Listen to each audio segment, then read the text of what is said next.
Hello everyone, welcome to EduTap and welcome to the part 3 of the concept revision session for economics.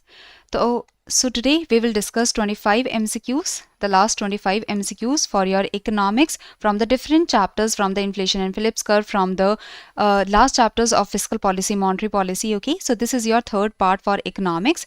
In the initial two parts we have already discussed the MCQs from the initial chapters, and today we will discuss 25 important MCQs for your revision of the concepts, for your understanding that where you are lacking in which concepts your understanding is a little weaker. Okay, and let's see the 25 MCQs. Let's revise the important concepts from the multiple chapters. Okay, so give me a thumbs up if I'm clearly audible and visible.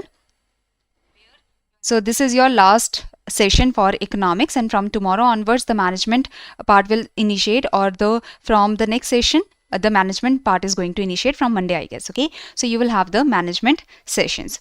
So this is your part 3 for economics for your concept revision, and this is for the SEBI Grade A 2025. This will help you in phase 1 as well as this will help you in the phase 2 also.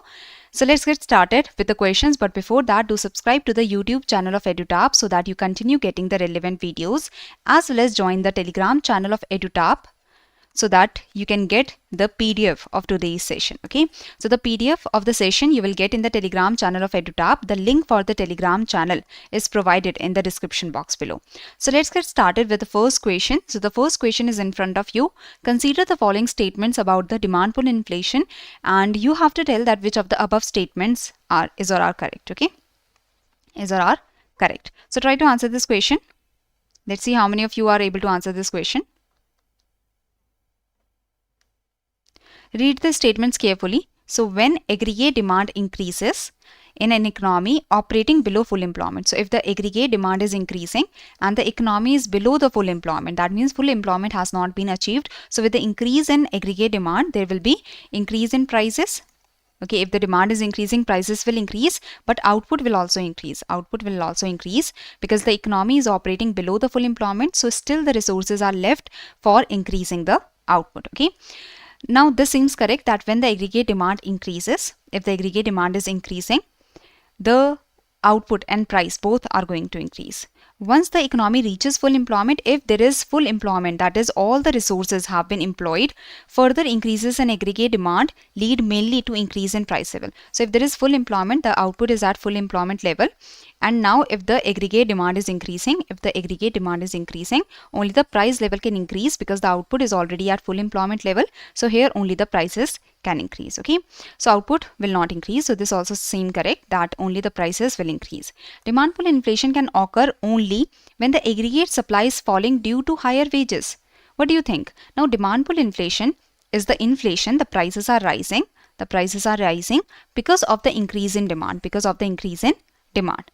And if the aggregate supply is falling due to higher wages, this is cost push inflation. That if the cost is increasing with the higher wages, the cost of production is increasing, and with that aggregate supply is falling. So this is cost push inflation. This is not demand pull inflation.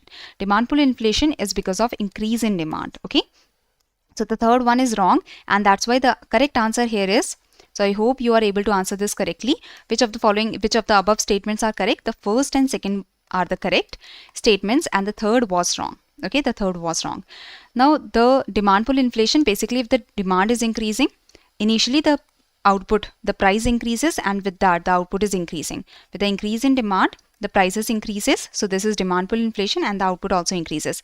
If the economy is in the full employment level, that means we have achieved the classical range where the economy is at the full employment level. In this case, the output cannot increase further, only the prices can increase. Okay, now the demand pull inflation is because of various reasons that increase the demand, okay, like the expansionary fiscal policy where the government is spending more, so demand is increasing, or monetary expansion, the money supply is increasing, so demand is increasing, population is increasing, so demand is increasing, and such. Okay, now the cost push inflation, it is because of increase in cost of production. So if the cost of production is increasing, that causes the cost push inflation. Cost of production is increasing because wages are increasing, or let's say the rise is there is rising input cost, the raw material price is increasing, and such. Okay, so this is the idea.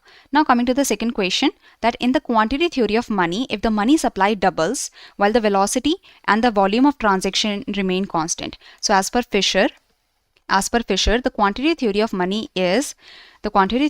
states that money supply multiplied by velocity is equal to price level multiplied by transaction. So if the velocity and transactions are constant, if the money supply is increasing, if it is getting doubled, so what will happen to the price level? Anyone? So what will happen to the price level? So if the money supply is getting doubled, so the price level will also double. The price level will also double. So as per the Fisher, as per the classical theory of the quantity theory of money, this is the classical theory which states that the nominal variables, the monetary variables, affect the other nominal variables, affect the other monetary variables. Okay, so if the money supply is increasing, the price level will increase. So price level will double. So if the money supply is getting doubled, the price level will get doubled. Okay, so this is the idea. Now Fisher equation is money supply multiplied by velocity is equal to price level multiplied by transaction. Money supply multiplied by velocity. Velocity is how many times a unit of money is changing hands. Okay, so velocity of money is how many times a unit of money is changing hands. So velocity is considered constant. The output or the transactions in the quantity theory of money, the Fisher equation, here we take the transactions. Okay, so the transactions are constant, money supply is constant, so velocity is constant. So if the money supply is getting doubled, the price level will get doubled. Okay, so quantity theory of money income version, in the income version we take money supply multiplied by velocity is equal to price level multiplied by income. Otherwise in the Fisher direct equation, that was money supply multiplied by velocity, price level multiplied by transaction. If the transaction is constant, the velocity is constant. If the money supply is getting doubled, the price level will also get doubled. Now coming to the next question, when cost push inflation occurs in an economy, which of the following curve shift correctly shifts correctly represent the change in equilibrium? So try to answer this question. Let's see how many of you are able to answer this.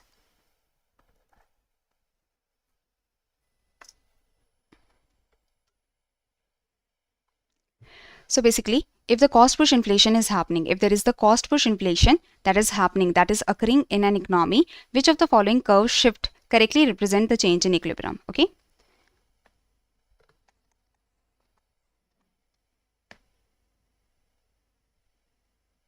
Anyone who is able to answer this question? So this is your aggregate demand, this is your aggregate supply. Okay, the supply increases with the price level, the demand decreases if the prices are high. So the demand decreases, so demand curve is downward sloping, supply curve is upward sloping. Here you have the output. Now let's say that there is cost push inflation is coming, that means cost of production is increasing. The cost of production is increasing. With the increase in cost of production, the aggregate supply will shift leftwards. Okay, if the cost of production is increasing at the same price, if the cost of production is increasing, the supply will decrease, the aggregate supply will decrease, the aggregate supply will shift leftward. So the short run aggregate supply curve shift leftward from the short run 1 to short run aggregate supply 2. Okay, so from the short run aggregate supply 1 to short run aggregate supply 2. So there will be a shift in the short run aggregate supply, or aggregate supply will shift. So B is the correct answer, because aggregate demand will not shift. Basically, if the cost of production is increasing, there will be no effect on aggregate demand, but aggregate supply is getting shifted leftwards. Okay, so B is the right answer. Aggregate demand curve shift leftward. No, aggregate demand is not affected by the cost of production. Short run aggregate supply curve shift rightward. No, aggregate supply is not shifting rightward. Supply is not increasing. Supply will get decreased. Supply will get decreased. Okay, aggregate supply will shift leftward. So B is the right answer here.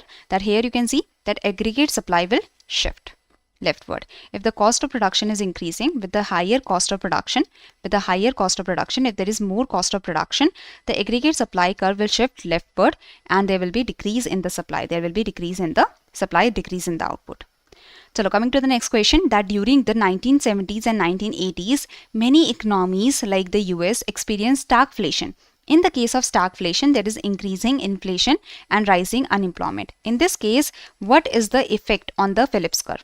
There will be movement in the Phillips curve, there will be shift in the Phillips curve. Anyone who is able to answer this question? Will there be a shift in the Phillips curve, or there will be a movement in the Phillips curve?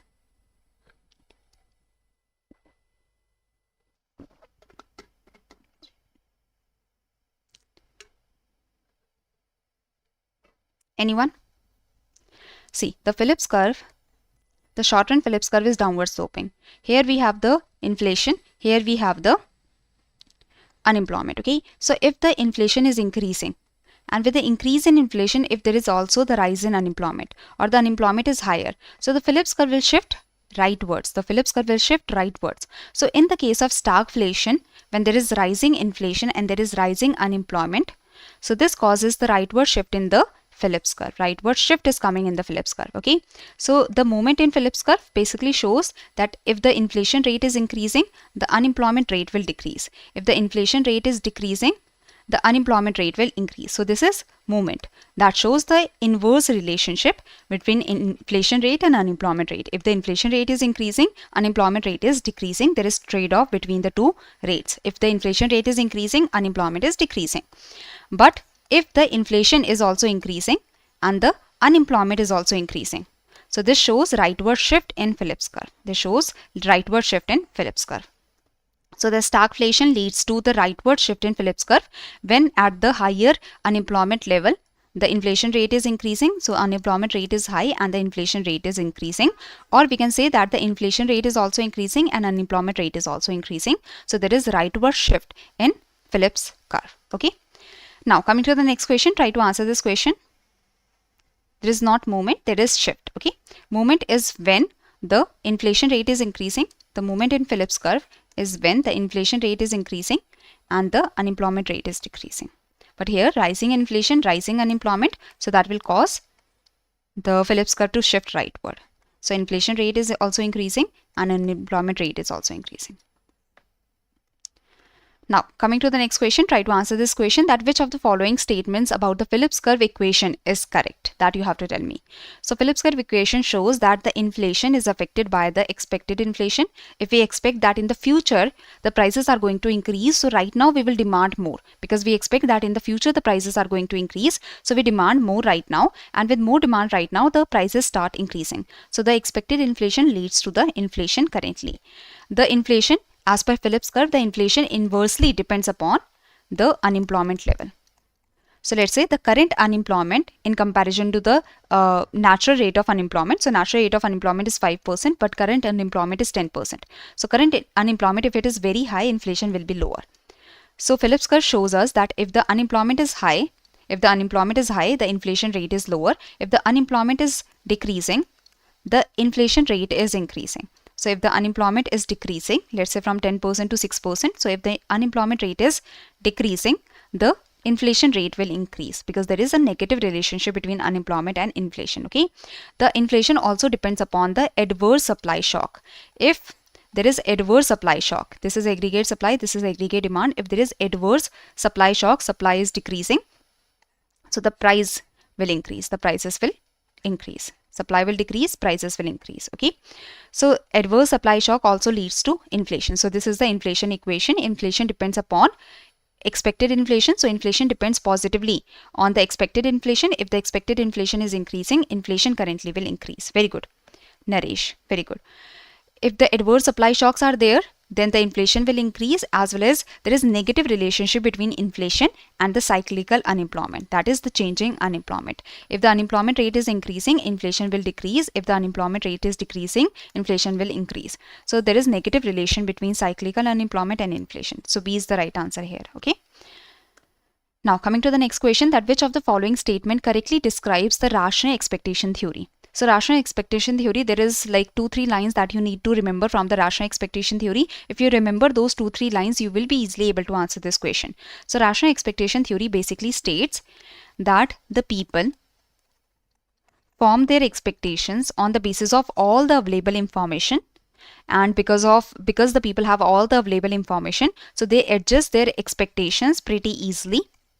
And so in the long run as well as in the short run, there is no trade-off between the inflation rate and unemployment rate. That means if the inflation rate is increasing, the unemployment rate will not decrease. There is no trade-off between the inflation rate and unemployment rate, as the people, they already know that the inflation is going to increase, so they demand more wages, so there is no effect on the unemployment rate. Okay, So this is the idea, that which of the following statement correctly describes the rational expectation theory. So rational expectation theory basically says that the rational expectation theory assumes that people form their expectations using all the available information and adjust the wages and prices quickly. So if inflation rate is increasing, if the prices are increasing, wages will increase.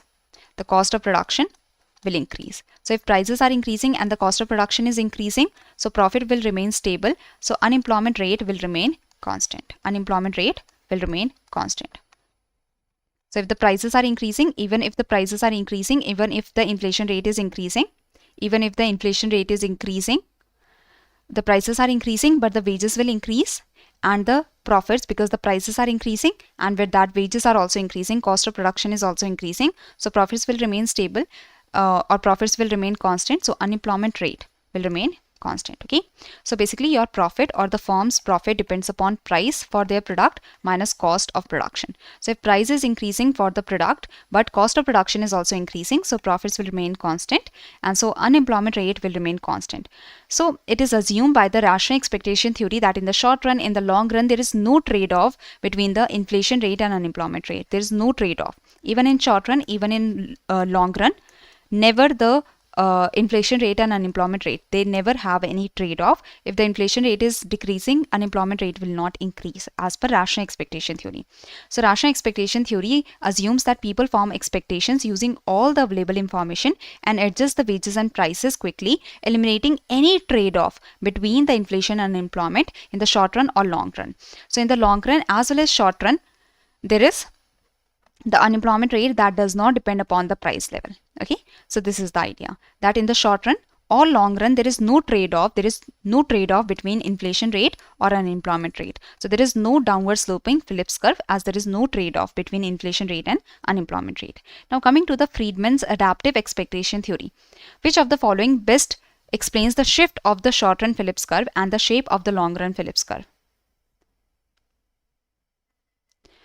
So here you have to tell that as per the adaptive expectation theory. See, adaptive expectation theory says that as the prices are increasing, as the inflation is increasing, the cost takes time to increase. The cost of production, the wages take time to increase because people realize later. So wages take time to increase. They do not immediately increase. So as the prices are increasing, cost of production is same.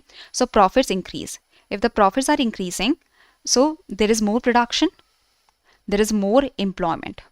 For more production, there is more employment, unemployment decrease. So in the short run, it is believed by the adaptive expectation theory that wages take time to increase. So in the short run, as the inflation rate is increasing, as the price level are increasing in the economy, the unemployment rate decrease. The unemployment rate decrease. So in the short run, there is trade-off that is present between the inflation rate and unemployment rate. If the inflation rate is increasing, unemployment rate will decrease. If the inflation rate is increasing, unemployment rate will decrease. But in the long run, as people realize that the prices are increasing and the products are becoming expensive, they demand more wages and cost of production increase. So in the long run, as the cost of production is increasing, the production comes back to the previous level, the employment come back to the previous level, the unemployment come back to the previous level. And so in the long run, there is no change in the unemployment rate, or the unemployment rate is at the natural rate of unemployment. Okay, unemployment rate is at the natural rate of unemployment. Okay, and only the prices can change. So in the short run, Phillips curve is vertical. No, in the short run, Phillips curve is downward sloping. So in the short run, Phillips curve is downward sloping. In the long run, it becomes vertical. In the long run, the Phillips curve is vertical because workers adjust their expectation of inflation. So B is the correct statement here. Okay, so here you can see that in the short run, Phillips curve is downward sloping as per adaptive expectation theory. Okay, Phillips curve is downward sloping in the short run, but in the long run, the Phillips curve is at the natural rate of unemployment. So unemployment rate will not change, only the prices can change. Okay, you can read the theoretical part, but this is the main idea. Now coming to the next question, an economy has been growing steadily for the past 5 years. Stock prices are at record high. Unemployment is at lowest of the level. There is nearly full employment has been achieved. Full employment has been achieved. That means all the resources, all the labor, all the capital, they are fully employed. Potential GDP, that is the GDP that a country can achieve. The potential GDP is equal to actual GDP. That means the country has achieved its potential. The potential GDP is equal to actual GDP. Consumer confidence is very strong. However, in recent months, the inflation has started to rise rapidly. There is prices that are rising. The Monetary Authority has hinted at tightening the monetary policy. That means having a contractionary monetary policy to control this high inflation in the country. And many of the investors are speculating that assets prices are overheated and the economy is becoming overheated based on the description which phase of the business cycle is the economy most likely approaching.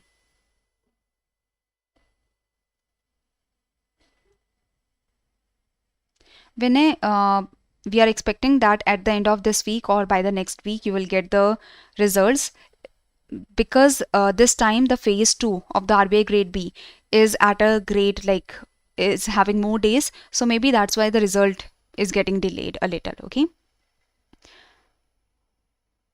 but if you are like, if you think that you have given the phase 1 of the RBI grade B in a good manner, so you can like you focus on your preparation for the phase 2. Okay, now here which stage it is? This is the peak stage. In the peak the potential GDP is equal to the actual GDP. There is full employment that has been achieved. Okay, so when the economy is expanding, the production is increasing, and slowly the difference between the potential GDP and the actual GDP is decreasing, because the actual GDP starts increasing, so the difference between the potential GDP and actual GDP starts decreasing, and the economy moves closer towards the potential GDP. There is more employment of the resources, but at the peak the potential GDP that can be achieved by the country is equal to the actual GDP, because we have achieved the potential, and here the prices are at the highest, like the prices are very high, as well as the full employment has been achieved. So this is the peak. Very good, Sonia. This is the peak. So peak is where the economic activities are at the highest level. The potential GDP is equal to the actual GDP. There is no difference between the potential GDP and actual GDP, and the full employment has been achieved at the peak. Okay, now coming to the next question, read the question carefully. You will be able to answer this question, not a very difficult question. Such kind of questions, such kind of lengthy questions can come in the SEBI Grade A Phase 1 also. You will realize once you read this question that this question is very easy, but if you see the lengthy question, do not just skip it. Okay, so sometimes if a lengthy question comes, we have the tendency to skip it, but see the question, that which of the following statement best distinguishes a recession from a depression. So I hope you know about the recession and depression. If you know about the recession and depression, you will be able to answer this question. Okay, so there is a contraction phase. Contraction starts from recession, and when the recession deepens, it becomes depression. So if the economy is contracting, there is a recession, and if it deepens, there is depression. Recession is marked by falling prices. Yes, during the recession, demand is less, production is less, prices are less. While depression occurs when prices are rising sharply. No, in the depression also the prices should be falling. So this is wrong. A recession occurs after a trough. So recession occurs, yes. So recession occurs after the trough. No, after the trough, like in the business cycle, after the trough there is recovery. After the trough there is recovery. So this is not correct. Okay, while a depression occurs just before the peak. Depression occurs before the peak. No, depression occurs like after the peak, we can say. Okay, recession is caused by high government spending. So when the government is spending more, when there is more government expenditure, there will be more demand, more production. So no, recession is not caused by high government spending, whereas depression is caused by low inflation. No, a recession involves a moderate decline in GDP. So recession, in this, the production is decreasing, the GDP is decreasing. Yes, whereas a depression is a prolonged, severe fall in economic activity with high unemployment and widespread business failures. This seems correct. Out of all the options, the D option till now is the best, because the recession involves the moderate fall in economic activities, while the depression, when the recession deepens, then there is depression, that is the prolonged severe fall in economic activity. Okay, there is no difference between recession and depression. No, recession and depression, there is a minor difference. When the recession deepens, it becomes depression. When the recession is severe, it becomes depression. Okay, so recession involves moderate decline in economic activity. When it becomes more severe, it turns into depression. So D is the most appropriate answer here. So D is the answer. So basically, depression is much deeper and longer contraction. Recession refers to moderate decline in economic activity. Okay. Next is, which of the following statements is incorrect regarding the features of the business cycle? So the features of the business cycle, basically business cycles occur from time to time, though they do not show same regularity. So yes, it happens that business cycles happen from time to time, but the irregularity is there. That means sometimes the boom phase is longer, sometimes the depression phase is longer, or recession phase is longer, sometimes the recession phase is shorter. So business cycles occur from time to time, but there is no same regularity, or there is irregularity that is present. Correct. Business cycles are synchronic. Yes, business cycles are synchronic. That means it might start from one industry and can spread to other parts of the companies. It can spread to other parts of the world also. So business cycles are synchronic. It might start from one industry, from one sector, and it can spread to the other parts or other sectors, other industries. So correct. Investment and consumption of durable consumer goods are not affected much by the cyclical fluctuations. So if there is cyclical fluctuations happening, think about it. If there is depression, if there is recession and depression, so production is decreasing, demand is decreasing, production is decreasing, so investment will decrease because there is less investment that will be required. If there is more demand, if there is boom that is happening, if there is more demand, more production, there will be more investment, more machine, tools, equipments that will be required. So investment and consumption of durable consumer goods, TV, sofa, if there is boom that is going on, you have more income, you will demand such kind of things. But if your income is decreasing, you will not demand such kind of luxury goods or the durable consumer goods and such. So investment and consumption of durable consumer goods, they are much affected, they are more affected by the cyclical fluctuations. Okay, so this statement is wrong and you have to find the incorrect statement. So all the other statements are correct, only the C statement is wrong. Only the C statement is wrong here. So business cycles occur from time to time. They are synchronic in nature. The fluctuations occur not only in the level of production, but the fluctuations occur in simultaneously in other variables also. Investment and consumption of durable consumer goods are affected most by the cyclical fluctuations because the investment is very volatile. If the production is increasing, there is more investment. If the production is decreasing, there is less investment that is required. Next, consumption of non-durable goods like the FMCG or the consumption of food and the non-durable goods, they will not be affected much during the business cycles because even if there is boom, it's not like that you will start eating twice or thrice this amount. Okay, so non-durable goods, their consumption is not affected much during the business cycles. Immediate impact of depression and expansion is on inventories of goods. When there is depression, demand is low. With the low demand, there are inventories that start filling up because if there is low demand, whatever is present in the market is not being sold out, so the inventories are getting filled up. If there is expansion, more demand, inventories will get emptied up. Profits fluctuate more than any other type of income. During boom, profits increase very rapidly. During depression, profits decrease. The income, you can understand that the wages, they take time to change, but the profits change very easily. Business cycles are international in character. They might start from one country and they can spread to other countries. Okay, so here the incorrect statement is only C. C was the incorrect statement because the investment and consumption of durable consumer goods are not affected much by the cyclical fluctuation. This is wrong. They are affected much by the cyclical fluctuation. So this was a wrong statement and that's why the correct answer. Chalo, according to Keynes' theory of business cycle, what is the main cause of economic fluctuation in output, income and employment? So as per Keynes, if the production is increasing, if the employment is increasing, if the prices are increasing, if the economy is in the boom, that is because of which factor? If the production is decreasing, if the prices are decreasing, the employment is decreasing, unemployment is increasing. This is because of what? So Keynes has given the most importance to variation in aggregate effective demand. According to Keynes, basically, this is your aggregate supply, this is your aggregate demand. This is the effective aggregate demand, where the aggregate demand is equal to aggregate supply. So effective aggregate demand is where aggregate demand is equal to aggregate supply. So this is the effective aggregate demand, where the aggregate demand is equal to aggregate supply. So here, as the demand increases, so here we have output.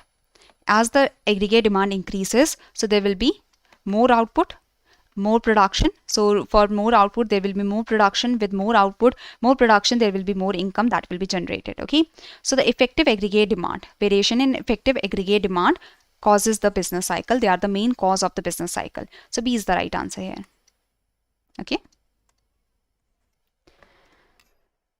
so basically, as per Keynes, fall in aggregate effective demand, if the demand is falling, production will fall and there will be recession or depression. If the aggregate effective demand is increasing, demand is increasing, production will increase, and there will be boom that will happen, economic expansion that will happen. Now coming to the next question, try to answer this question. Which of the following scenarios correctly illustrates the revenue expenditure or capital expenditure? Revenue expenditure, this is the regular expenditure of the government, or capital expenditure, this is the expenditure that is increasing the asset in the country or that is decreasing the liability for the government, that is decreasing the liability, the obligation. So cost of maintaining an old building, basically maintenance cost, this is the regular cost. So it comes under the revenue expenditure. It does not come under the capital expenditure. Payment of salaries, it is the regular expenditure. So it comes under the revenue expenditure. Purchase of new factory. If a new factory has been purchased, if the new factory has been built or such, this is capital expenditure because this is increasing the asset for the government, or this is increasing the asset for a company. So here the C is the right answer. Annual insurance premium, so this is the regular expenditure. Construction of a new office, so this is a revenue expenditure. This is the regular expenditure. Construction of new office building, this is a capital expenditure. If a new office building is being constructed, this is not a revenue expenditure. So only the C is correct, all the others are wrong, and that's why C is the scenario that correctly illustrates the capital expenditure. So C is the answer. Very good. Correct, Himanshu. So revenue expenditure, this is the regular expenditure of the government that does not increase the asset. It does not decrease the liability for the government. While the capital expenditure is the expenditure where the assets are being formed or the liabilities are being reduced. Okay. Now, coming to this question, try to answer this question. If you know about the balance of trade, if you know about the balance of payment, if you know about the visible trade, invisible trade, current account, so you will be able to answer this question. So in the balance of payment, there is current account and there is capital account. In the current account, there is trade in goods, trade in services, and transfer payments. Okay, so try to answer this question. Export of goods, import of goods. So that is trade in goods is happening. Trade in goods is also known as balance of trade or visible trade. Trade in services and transfer payments, they are known as invisibles. Okay, now try to answer.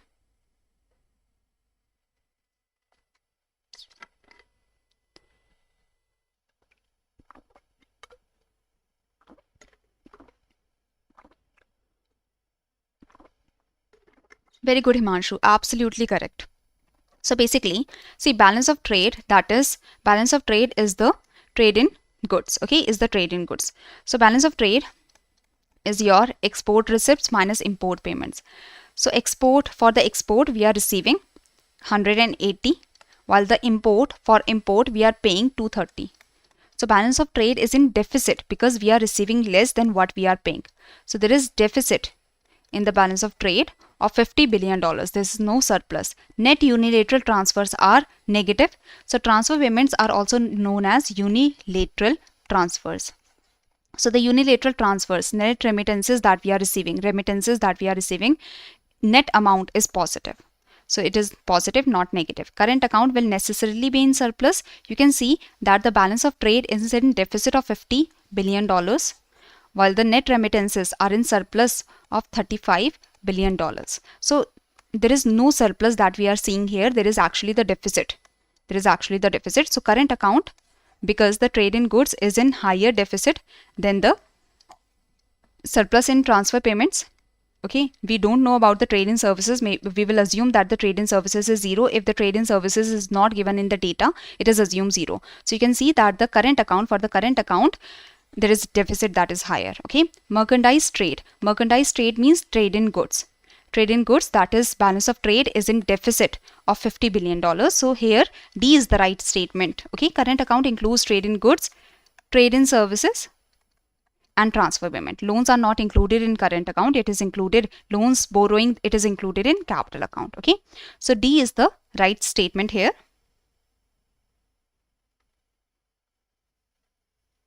Okay, so this is the idea. So D is the right here. D is the answer here. For economics, if you want free source, so you can cover the topics from H.L. Ahuja.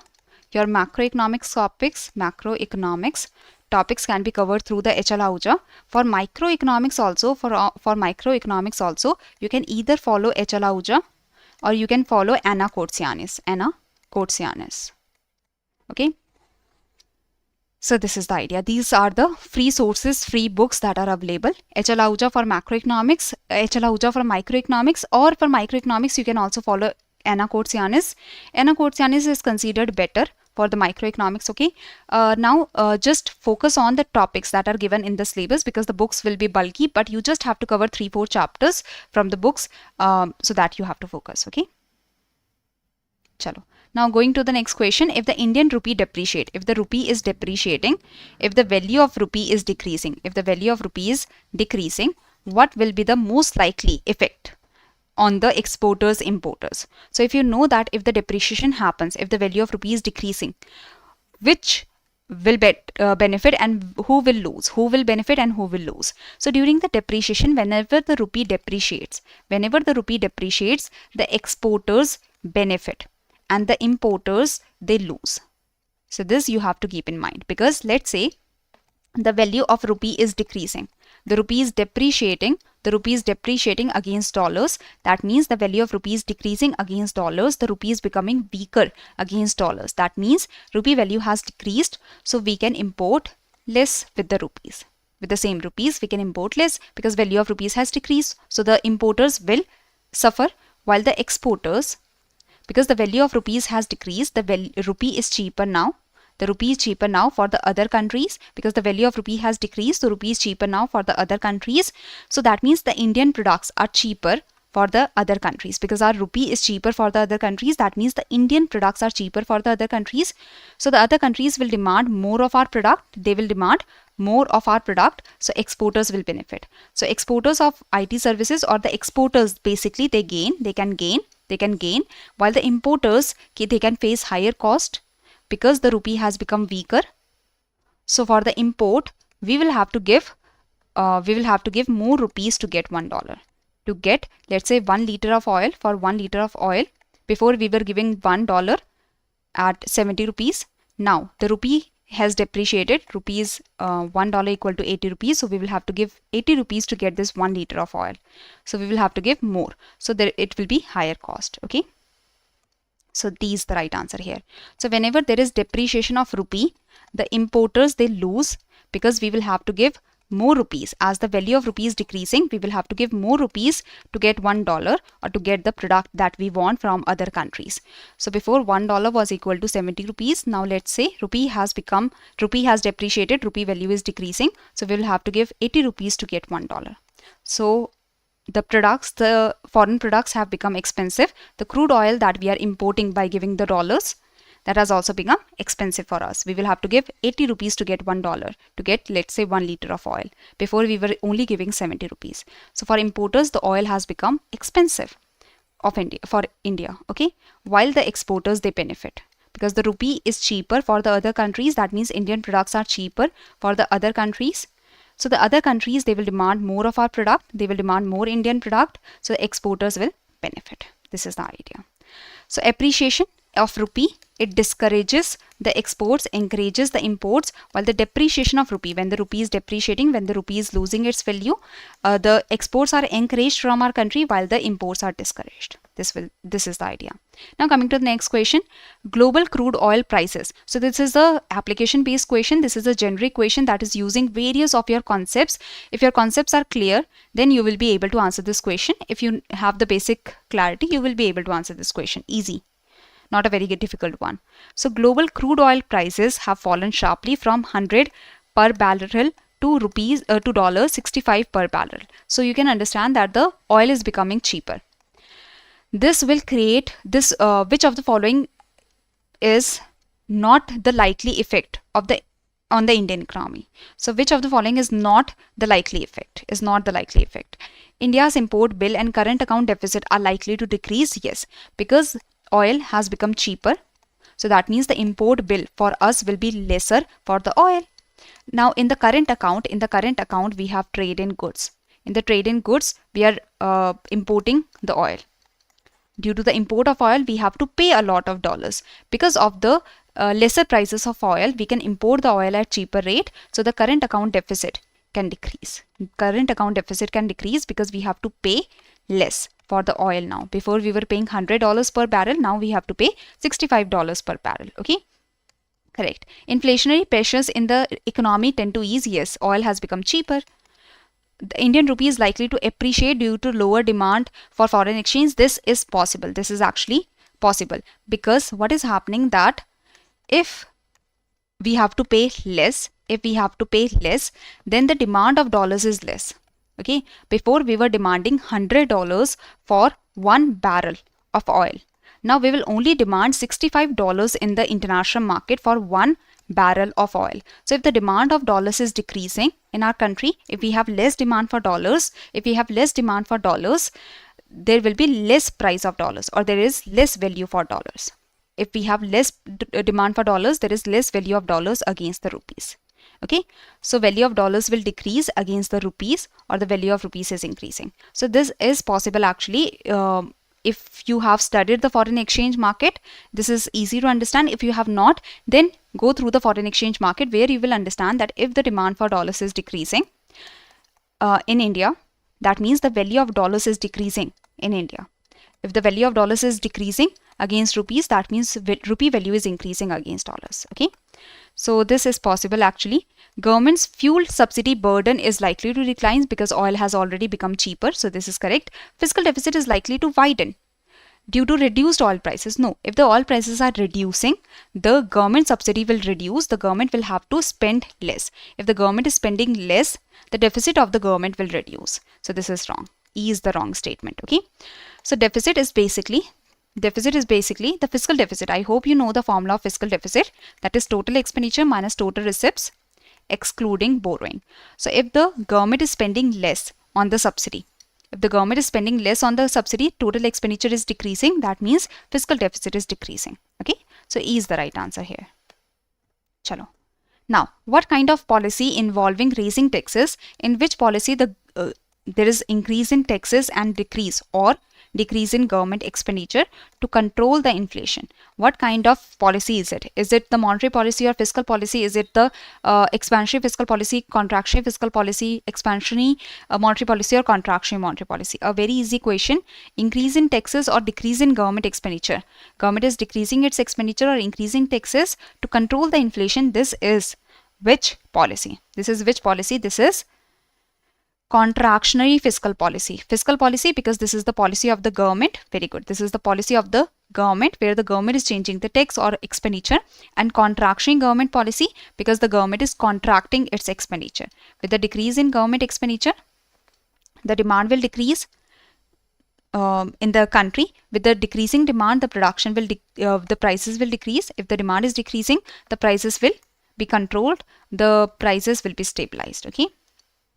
So government is increasing the taxes or decreasing the government expenditure to control the inflation in the country. If the government expenditure is decreasing, if the government is spending less, demand will decrease, the prices will stabilize, the inflation will decrease.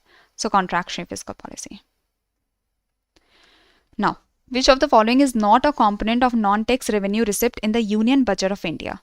So in the government budget, there are the receipts of the government. The government is receiving the money in the form of revenue receipt or in the form of capital receipt. So government is receiving the money in the form of revenue receipt or capital receipt.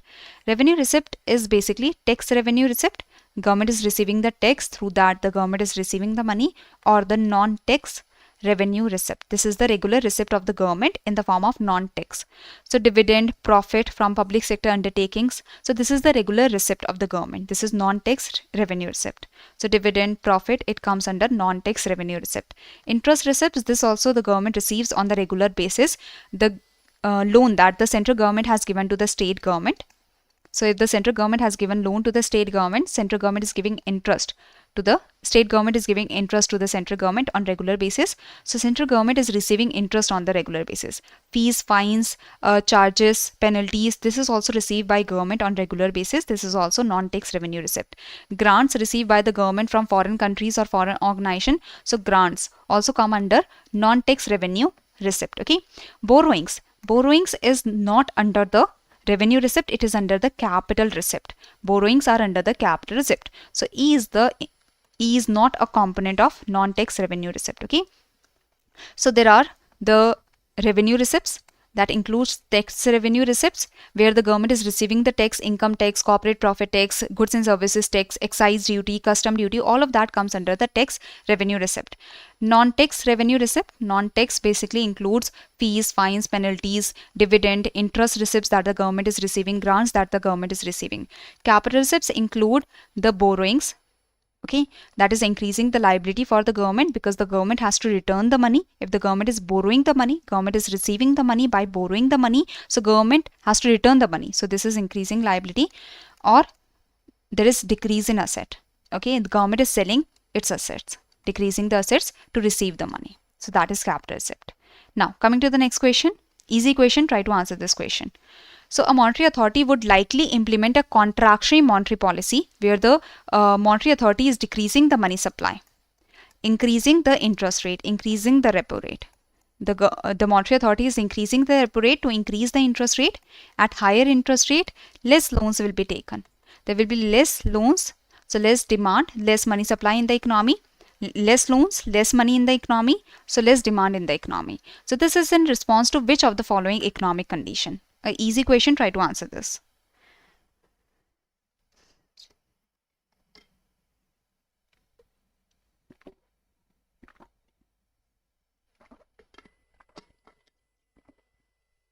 Very good. Correct, Pratiksha. Correct, Himanshu. So monetary authority would most likely implement a contractionary monetary policy where the monetary authority is decreasing the money supply by increasing the repo rate, by increasing. If repo rate is increasing, interest rate will increase. At higher interest rate, less loans will be taken. So less money supply in the economy, less money in the hands of the people, so less demand by the people, so less prices. Or the prices will be controlled and the inflation will start decreasing. So in the case of high inflation, there is contractionary monetary policy that is adopted. Okay. So in the contractionary monetary policy, the rates are increased. The rates are increased by the monetary authority. Okay. So under the tight, hawkish, contractionary monetary policy, there is increase in the rates so that the demand can reduce in the economy. With lower demand, the inflation will be controlled. Okay. Next is, which instrument of monetary policy is being described in the following lines? It is a form of collateralized lending by the RBI, where RBI lends the money to the commercial banks against the collateral in form of government securities, lowering the rate. If this rate is lowered, the interest rate will decrease in the economy. With the decreasing interest rate, there will be, at the lower interest rate, more loans will be taken. More loans means more money in the economy. So more loans means more money supply in the economy. With more money supply, with more money in the hands of people, people will demand more. So which kind of rate is it? This is, which kind of rate it is? This is the rate at which RBI lends to the commercial banks. So RBI is lending to the commercial banks at repo rate. At repo rate. Repo rate is the rate. Repo rate is the rate at which RBI lends. This is the rate at which RBI lends to the banks. This is the collateralized lending. RBI lend the money to the banks and banks have to give a collateral in the form of government security. Okay. So the repo rate is the answer. The rest you can read, okay, about the different rates. The CRR is the CRR is the cash reserve ratio that the banks have to keep with RBI in cash. Then there is SDF, that is the deposit facility of the RBI, under which RBI takes deposits from the banks. Okay. Yes, reverse repo rate. So in the liquidity adjustment facility corridor, there is repo rate, there is SDF rate, and there is MSF rate. Okay. So SDF rate has replaced the reverse repo rate. Before, reverse repo rate was the main deposit rate of the RBI. Now the SDF rate is the main deposit rate of the RBI, under which RBI is taking deposits from the banks. Okay. Before, fixed reverse repo rate was the deposit rate, was the main deposit rate. Now the SDF rate is the main deposit rate of the RBI under the LAF corridor. Coming to the next question, which of the following statements regarding the CRR is or are correct? So you have to tell that which of the following statements regarding the CRR is or are correct. Okay. So CRR is your cash reserve ratio. CRR is the cash reserve ratio. So cash reserve ratio is the percentage of a bank's NDTL, that is CRR is a percentage of the bank's net demand and time liabilities. Net demand and time liabilities, that means net demand and time deposits. Okay, so CRR is a percentage of the net demand and time deposits. CRR is a percentage from the net deposits. CRR is a percentage from net deposits of the bank that the bank have to keep with RBI in cash. So this is correct. CRR is a percentage of a bank's NDTL, net deposits, that must be kept with the RBI, in cash. So CRR can be maintained in form of cash, gold and approved securities? No. CRR can be maintained only in the form of cash. A higher CRR, if the CRR is increased, that means banks have to keep a higher percentage of their deposits with RBI in cash, so the banks will be left with less money to lend. If the banks are keeping more reserves with RBI, the banks will be left with less money to lend. So a higher CRR reduces the liquidity in the banking system. Correct. So 1 and 3 are the right statements. Okay, 1 and 3 are the right statements, and thus the C is the right answer. Any confusion anyone has?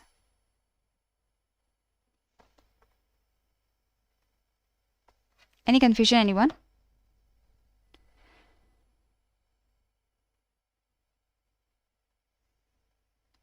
Now, suppose India faces persistently high inflation due to demand pull factors. So if the inflation is increasing in the economy, in such a situation, which of the following steps by RBI would be most appropriate? So RBI will purchase the government securities from the banks under the open market operation, and RBI will have to give money to the banks. So in this, the money supply is increasing. With more money supply, there will be more demand, higher prices. So RBI does not want that. So this cannot be possible. RBI should not be purchasing the government securities. RBI should be selling the government securities to take away the money. Okay, RBI should be selling the government securities to the banks, so that the banks have to give money to the RBI, and the money supply reduces with the banks, so that the inflation can reduce. Money supply can reduce and the demand can reduce, the inflation can reduce. So first is wrong. RBI increases the repo rate? Yes. At the higher repo rate, there will be higher interest rate. At the higher repo rate, there will be higher interest rate. At higher interest rate, less loans will be taken. Less money supply will be there in the economy. Less money supply means less demand. Less demand means prices will be controlled and inflation will decrease. So this is correct. RBI reduces the CRR. If RBI is reducing the CRR, banks have to keep less reserves with RBI. So banks will have more money to lend. So no. If more lending will happen, more money supply means more demand means higher prices. So no, RBI will not do this. Okay. So only the second statement is correct. Only the second statement is correct. Okay. So SLR, statutory liquidity ratio. This is a percentage of the net demand and time liabilities. This is a percentage of the net deposits that the banks have to keep with themselves. Okay, so SLR is a percentage of the net deposits, the net demand and time liabilities that the banks have to keep with themselves in the form of cash, gold or other government securities, so that the banks can use this cash to return the money of the depositors whenever the depositors demand. So if you are going to the bank has to give you the money that you are demanding from the bank from your deposits that you have done. So the bank keeps some cash, gold or government securities. So bank is keeping some liquid assets in the form of SLR. Okay. So contractionary monetary policy. So in the contractionary monetary policy, the rates are increased. So the contractionary monetary policy, in this, the rates are increased. Okay. At the higher rates, there is less money supply in the economy. Less money supply in the economy means less money in the hands of the people. So there will be less demand. With less demand, the prices will be controlled. The inflation will reduce in the economy. Okay. Now open market operation. So if the RBI is purchasing the government securities from the banks, RBI will be giving the money. So that will increase the liquidity, that will increase the money supply in the economy. More money supply means more demand, that means more prices and more production in the economy, more growth in the economy. Sale of the government securities, if RBI is selling the government securities to the banks, and so the banks will give the money to the RBI. So there is less liquidity with the banks that is left. There is less money supply that is left with the banks. Less money supply means less money supply in the economy means that less demand, prices will be controlled, inflation will be controlled. Okay. So open market operation, it is conducted by the RBI. Chalo, coming to the next question. See, RBI on behalf of the government releases. So RBI on behalf of the government issues the government securities. Through the government securities, the government receives the funds from the investors. Okay. So government security is a debt instrument through which the government is taking debt from the investors. Now this government securities whole process is tackled by RBI. So RBI on behalf of the government is issuing the government securities, that is the debt instrument through which government is taking debt from the investors. Now try to answer this question. So which of the following statements regarding NBFCs is or are correct? NBFCs can accept only time deposits for a minimum period of 12 months and maximum period of 60 months. Okay, so NBFCs cannot accept demand deposits. NBFCs can provide loans and advances, yes, but they do not form a part of the payment and settlement system, yes. NBFCs can provide the loan and advances, but they do not form a part of payment and settlement system. Okay, as the NBFCs, they are not a part of the payment and settlement system, they cannot issue checks drawn on themselves and such. So second is correct. Deposits with NBFCs are not insured. They are not insured by the DICGC. DICGC, that is Deposit Insurance and Credit Guarantee Corporation, only insures the deposits of the banks. The DICGC do not insure the deposits of the NBFCs. So first and third are wrong, and that's why the answer is C. Very good. So NBFCs cannot accept demand deposits. They can only accept time deposits for a minimum period of 12 months and maximum period of 60 months. They are not part of India's payment and settlement system. They can lend, they can provide advances, but they cannot issue checks drawn on themselves. Their deposits are not insured by the DICGC. In the balance of payment, which type of items refers to transactions that are undertaken to cover deficit or surplus in the balance of payment? So if there is balance of payment deficit or surplus, this kind of balance of payment deficit or surplus is covered by which kind of transactions? Errors and omission items, invisible items, autonomous items, accommodating items, or current account items. So which items are covering the balance of payment deficit or surplus? So that is accommodating items. Accommodating items, they are the items. Okay, so let's say there is balance of payment. Let's say there is balance of payment deficit. The deficit of $30 billion. So the foreign exchange reserves will be used to cover this deficit in the balance of payment. So to cover the balance of payment deficit, the foreign exchange reserves will be used so that the balance of payment overall balance becomes zero, and whatever is left in the balance of payment can be settled out. Okay, so to cover the deficit or to cover the surplus in the balance of payment, the foreign exchange reserves are used. If India does not have sufficient foreign exchange reserves, if a country does not have sufficient foreign exchange reserves, so the additional borrowing is done from the multilateral institutions, from the international economic institutions and such. So this kind of transaction that is happening to cover the deficit or surplus in the balance of payment, this is known as accommodating transaction, accommodating transactions. Okay, autonomous transactions, they are independent of the situation in balance of payment. So you are doing the trade in goods, you are doing the trade in services, you are doing the investment in the other countries, or other countries are doing investment in our country for their own profit, for their own benefit and such. So these transactions are autonomous transactions that are independent of the situation of the balance of payment. That is, the autonomous transactions, they are independent of balance of payment deficit or surplus. Now, under the scale-based regulatory framework introduced by RBI for the NBFCs, there are 4 NBFC layer. Which of the following is correctly matches the NBFC layer with its example? So there are 4 layers. There is base layer for NBFC, middle layer, upper layer, and top layer. So the higher the layer is, the more risky the NBFC is, the bigger the NBFC also is, and usually the more risky. So the base layer, deposit taking NBFCs, no. The base layer consists of the non-deposit taking NBFC that have the asset size less than 1000 crores. So base layer NBFCs have the non-deposit taking NBFCs usually. Middle layer NBFCs, no. The NBFC peer-to-peer and NBFC account aggregators, they are part of base layer NBFCs. Okay. Upper layer consists of top 10 NBFCs by asset size. Yes, upper layer consists of the top 10 NBFCs by asset size. So C is the correct statement, and that's why this is the correct match. Upper layer always consists of the top 10 NBFCs by asset size. Top layer is empty. Top layer is ideally empty. It has to remain ideally empty. So when there are very high risks that are coming in the upper layer NBFCs, then the NBFCs can be transferred to the top layer, but the top layer should remain ideally empty. Okay, so it always includes housing finance companies? No, the top layer should ideally remain empty. Base layer consists of NBFC, IFC and the CIC? No, IFC and the CIC NBFCs, they are usually in the middle layer or upper layer. So all the statements are wrong, only the C statement is correct. Okay. Yes, so base layer shall comprise of non-deposit taking NBFCs that have the asset size below 1000 crores, peer-to-peer NBFC, account aggregator NBFC, such kind of NBFCs, small NBFCs, they come in base layer. Middle layer NBFCs, they are all the deposit taking NBFCs, they come in the middle layer. So all the deposit taking NBFCs, they come in the middle layer, as well as the NBFCs that are the non-deposit taking NBFCs with asset size of 1000 crores or above, they also come in middle layer. Okay, the upper layer, the top 10 eligible NBFCs in terms of their asset size shall always reside in the upper layer irrespective of any other factor. Top layer will ideally remain empty. Okay, now the NBFC peer-to-peer NBFC account aggregator, they should remain in base layer.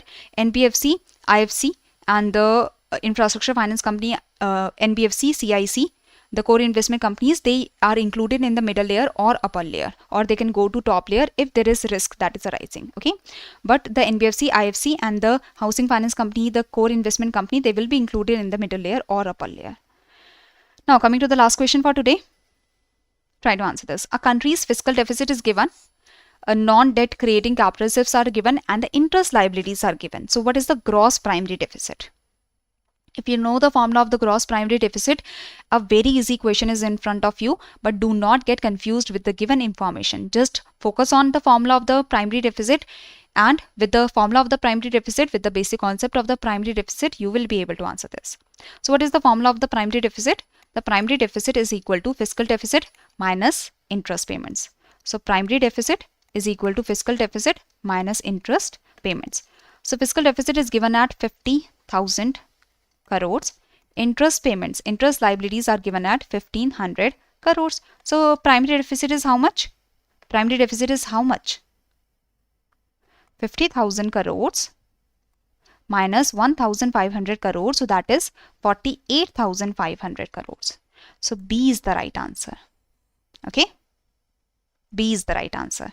The government is receiving 10,000 crores through non-debt creating capital receipt. This is just an additional information. It doesn't matter, because in the primary deficit, the fiscal deficit minus interest payments or interest liability, this is the formula that you have to use. So here the B is the right answer. Okay, so don't make any silly mistakes in these kind of questions. You know the formula, put the data in the formula and you will be able to answer it. Don't make any silly mistake. Okay, revenue deficit is equal to, deficit is whenever the expenditure is more than the receipts. So revenue deficit is revenue expenditure minus revenue receipts. Fiscal deficit is total expenditure minus total receipts excluding borrowing. Primary deficit is fiscal deficit minus interest payments, interest liabilities. Okay, effective revenue deficit is revenue deficit. Effective revenue deficit is revenue deficit minus the grants for the creation of capital asset. So effective revenue deficit is revenue deficit minus grants for creation of capital assets. If you open up the total expenditure, that is capital expenditure, revenue expenditure, total receipts excluding borrowing, so revenue receipts, and receipts excluding borrowing, so they are non-debt creating capital receipt. So the capital receipts excluding borrowing is basically non-debt creating capital receipts. Okay, now revenue expenditure minus revenue receipts, they are revenue deficit. Revenue expenditure minus revenue receipts is revenue deficit. So the fiscal deficit includes the revenue deficit plus capital expenditure minus this minus sign, so minus non-debt creating capital receipt. And the fiscal deficit, it is equal to total borrowing requirement, because fiscal deficit is equal to total expenditure minus total receipts excluding borrowing. So if we are excluding the borrowing, so only borrowing is left to cover the fiscal deficit. So that is the idea. So fiscal deficit is equal to total borrowing requirement. So this is it for today. Any confusion, anyone?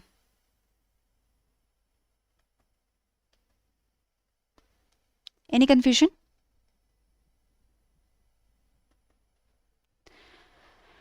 So this is it for today. Thank you everyone. Thank you for joining the session. And if Do tell me in the comment section below that how much marks you have got out of 25. As I am telling you that 15 plus, that means you are on the right track, you are well prepared for the phase 1. But if you also want to be prepared from the phase 2 perspective, then revise. And if you are getting 20 plus, so if you are getting 10 plus also, that means for phase 1 you are doing good. But if you are getting 20 plus, that means you are also prepared from the phase 2 perspective. Just revise, just focus on revision. So this is it. Thank you everyone. This is my last session with you all for your concept revision series for SEBI Grade A 2025 for economics. From next session onwards, the management will start. Most probably from Monday, I think the management is starting for your revision series. Okay, nice, Himanshu, very good. So thank you everyone. Thank you for joining in today's session.